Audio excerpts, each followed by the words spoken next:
আমাদের 41 দফা আছে, কিন্তু আমরা এই সরকারের জন্য সিলেক্টেড 10 দফা আমরা দিয়েছি আমাদের সংস্কার সুপারিশমালা। আমরা মনে করি যে এতটুকু না করলে একটা সুষ্ঠু নির্বাচন, একটা সমতল মাঠ সকলের জন্য নিশ্চিত করা সম্ভব নয়। দল ছোট হওয়া সত্ত্বেও অনেকের মধ্যে কোয়ালিটি আছে দেশকে কিছু দেওয়ার, সেই লোকের সার্ভিসটাই দেশ পাবে।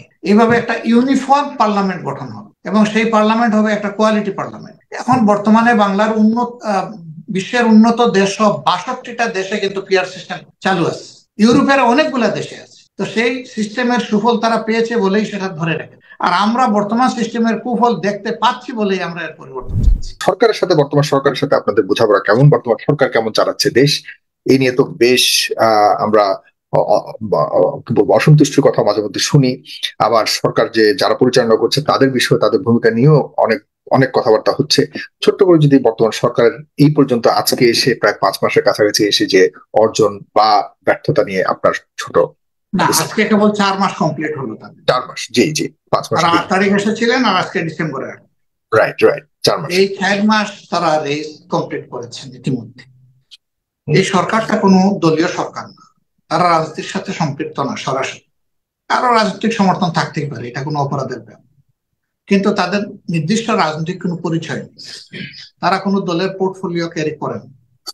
আমরা জনগণই বিপ্লবোত্তর সময় তাদের উপরে দায়িত্ব দিচ্ছি।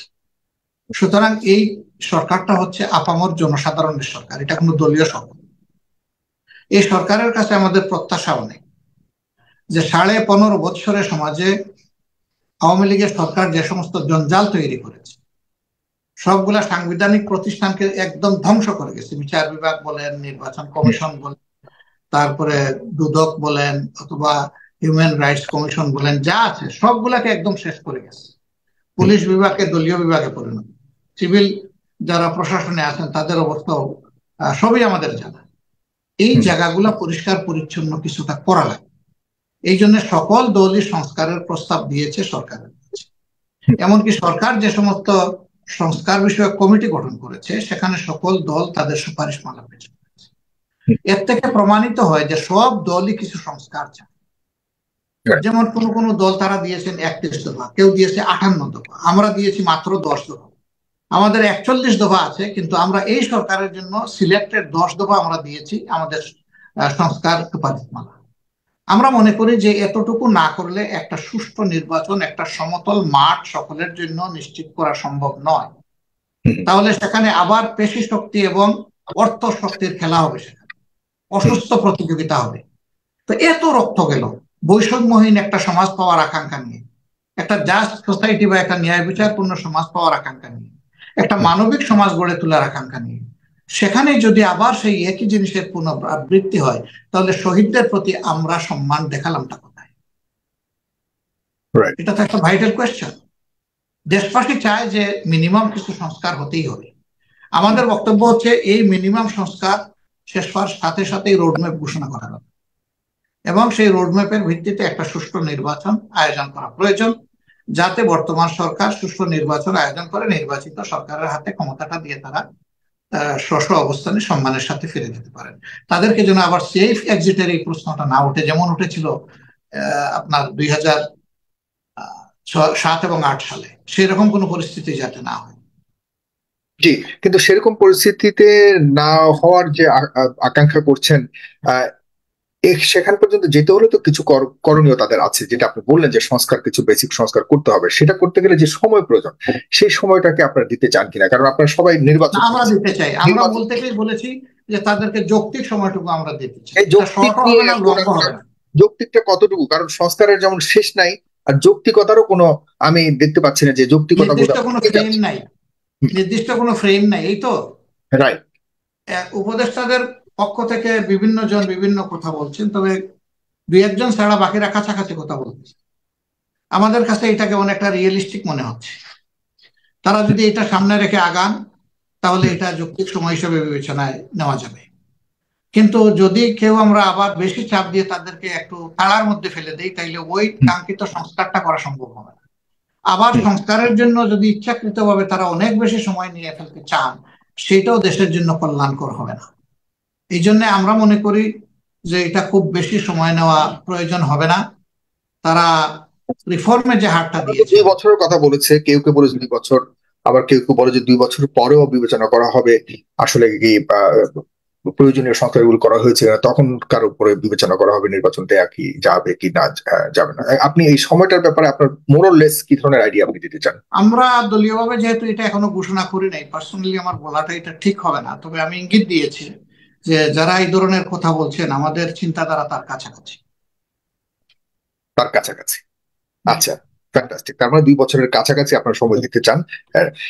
বাকি রইলো আপনার নির্বাচনটাকে কিভাবে চান, নির্বাচনটা কি ধরনের? 2 বছর কিন্তু এখন থেকে না, আবার এই 2 বছর আমি বলছি না, আচ্ছা, যদি এর শুরু থেকে। থেকেও কম সময় সম্ভব হয় হুম। সেটাই হওয়া উচিত।